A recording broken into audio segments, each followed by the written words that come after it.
I'm Mel King, and I'm running for Congress. And I run for this office because these are very, very dangerous times, and we are all very vulnerable.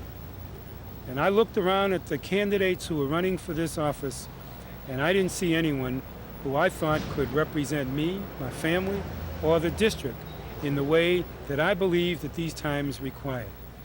When I talk about dangerous times and how vulnerable we are, it is around whether we can have peace of mind, peace on the streets, and peace on this planet. When you don't have affordable housing and there are people who are homeless, it's difficult to have peace of mind.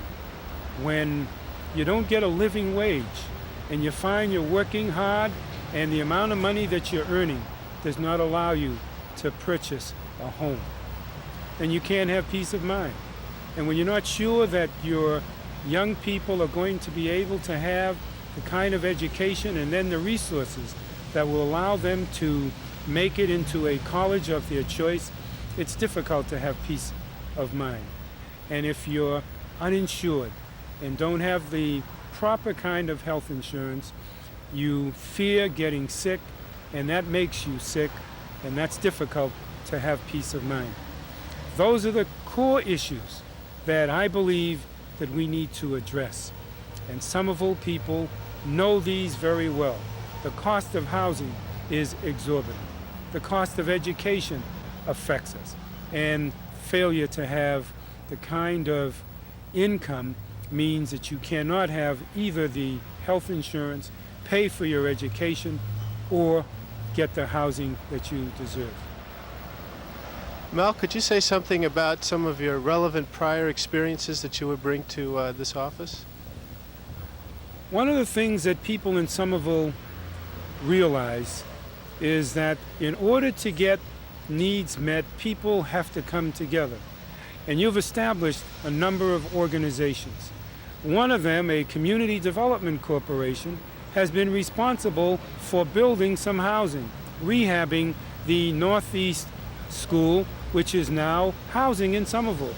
Well, that was made possible by a program that I instituted, the Community Development Finance Corporation. $10 million worth of equity financing to allow community-based groups to create jobs, create businesses, and to build and rehabilitate housing. One of the reasons that happens is because I know the importance of getting people involved in the process of delivering for themselves, and in the process of making legislation happen. And by bringing them together with people across the state, we're able to get this legislation and therefore housing and employment for people in Somerville. I've worked to get more democracy in Boston, for example, by getting district representation, which means that we have in 9 districts people who are able to vote for a person who will represent them from their district, and that means that we have more democracy there. Do you see any differences between the issues facing the city of Boston, where you've done most of your work, and a community like Somerville? Now, very frankly, throughout this district, whether it's Boston, Cambridge, Somerville, Waltham, Watertown, the issues are the same. People want affordable housing, and they want to be in a situation where they can make it happen. People want to get living wages. People want to make sure that their youth are going to be able to go to college. And they appreciate a program that I'm pushing called the Future Corps, which means that for all of the young people who graduate from high school and who are willing to put in 2 years of public service, they will be able to get 4 years of college education. I believe education is social capital, and that no one should be denied an opportunity to get it because they don't have income. And I also do not believe a young person, or anybody for that matter, ought to end up their 4 years of college owing the banks or anybody money. I think it is important that we as a people expose our young people to the opportunities which will allow them to express their creativity and their talent. We will all benefit from it. Now, Somerville, like other communities, has been hard hit by the loss of money in block grants. What would you do about that if you were elected to the Congress? The major issue that we have to deal with is a redirection of the money. And matter of fact, I think we ought to say that we have to bring it back to where it was initially. When Reagan took office, the military budget was $187 billion. In a few years, with the help of some recalcitrant Democrats, it went up to $306 billion. That's outrageous, particularly since, by the admission of the generals, they know that we only need $39 billion in order to make these shores safe. And I believe they should be safe and secure. But when you have a figure of $14.8 billion in miscellaneous overhead, then you understand why it is that the community development block grants are not available for housing and for services that we need here in Somerville. There's a figure of $136 billion which is represented in third world military intervention.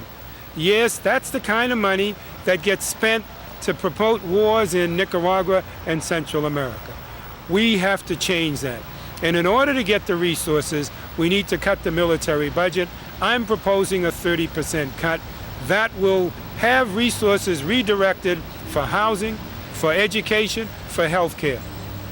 Now, one final question is that some people feel that there's a conservative tide sweeping the country. At the same time, people want to elect a representative who's going to be influential and powerful in the House of Representatives. Do you see it possible for a person such as yourself to have an impact in these political times?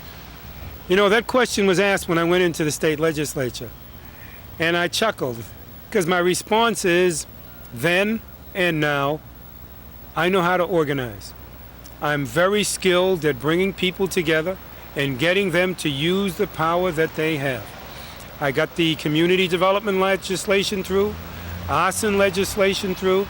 I was able to get the best divestiture legislation so that we have taken our pension funds out of corporations in South Africa, the best in the country. And that's because I know how to build coalitions. I started the Rainbow Coalition here, and it is now a national organization. I'm going to be able to call on that organization and the people throughout the country to extend the power of people here in Somerville and the power of people in this district. I was executive director of the Urban League of Boston, and there are 100 urban leagues throughout the country, and I'm going to be able to call on people in those urban leagues so that they will be involved in the issues which they and the people here know are important. We're not going to have Tip O'Neill or President Kennedy to support the issues in this district, and therefore it's going to rely on the people themselves and the skills of the person who gets into Congress. And the kind of skills I have are what are needed in these times. And that's what I meant in the beginning when I said that we are in dangerous and vulnerable times, and these times require the skills that I have. But it's up to the people who understand that it is through their power that change can come. And if they want to be in the background, then vote for another candidate. But if they want to be up front and involved in being about making the change, then this is the candidate that they should vote for. This is an extremely important election, the most important election in the country this year. And the reason it's important is because I'm in it. Because my presence in this campaign gives people a chance to use the power that they have to create real change. And what I'm asking people to do is to join this campaign with a view toward winning this campaign. And in winning this campaign, knowing that we can make America work for all people. Great. I think that does it. You said, Steve?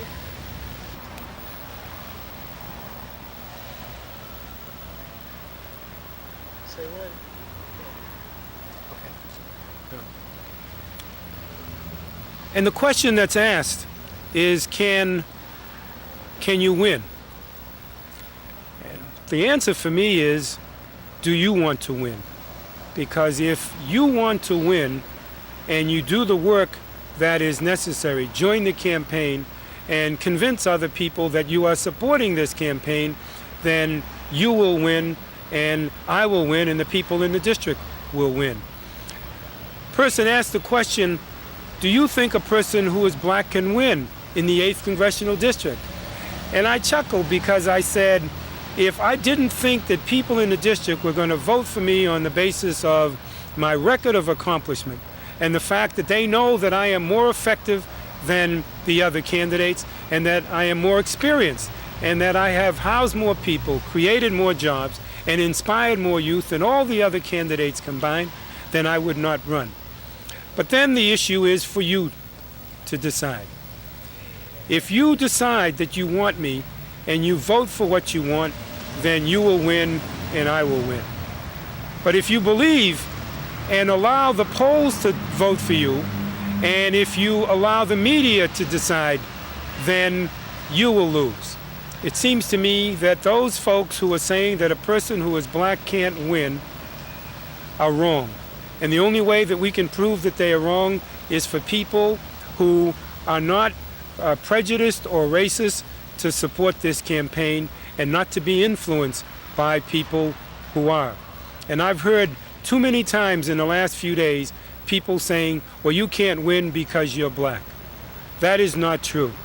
The only reason I won't win is because people will join with those who are unwilling to change and who have an attitude that is of a different time and a different place. If you want me to win and vote for me, I will win. Do not join with the people who have the backward attitudes, because then it will be a self-fulfilling prophecy. Because when you vote for me because you want me, then you will be joining thousands of other people who want me. As I see it, most of the people in this district want me to be in Congress. But they are worried that there are other people who won't vote for me because of the color of my skin. And all I can say to them is, if you vote for me, then I will win, because the other people are saying the same thing about you. And the interesting thing is, if they vote right and you vote right, I will not only win, but I will win big, and this country will have won the biggest victory of all, and that is a way of saying that we are not going to let race or money or the polls or the media vote for us. People are going to vote for themselves, and when you vote for yourself, you're going to vote for America. Thank you.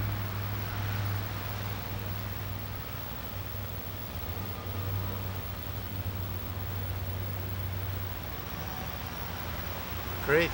Thank you. All right. Well, I was on the TV this morning in East Boston. Why do you think they waited to bring that up at this point? Well, because people don't want to deal with that. It's very uncomfortable. People are afraid of an explosion or something.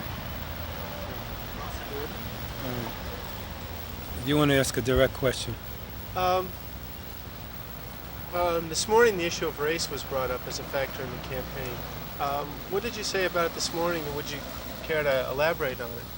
Well, the question that was raised for another cable broadcast was, how do you deal with the fact that that what is out there is that you can't win because you're black, and that people who really want you aren't going to support you because they want to beat Kennedy, and they're being told by your opposition that you can't win, and that they're the only one that can beat Kennedy. And he said it's obvious to him that what they're doing is using the issue of your being black as a way of getting people to believe that you can't win. And how do you deal with that? And what I said was that I believe the issue is whether or not the people who want me are going to stay and vote correctly and make a vote that they can be proud of, and not to join the people who are going to vote for the wrong reason. against me.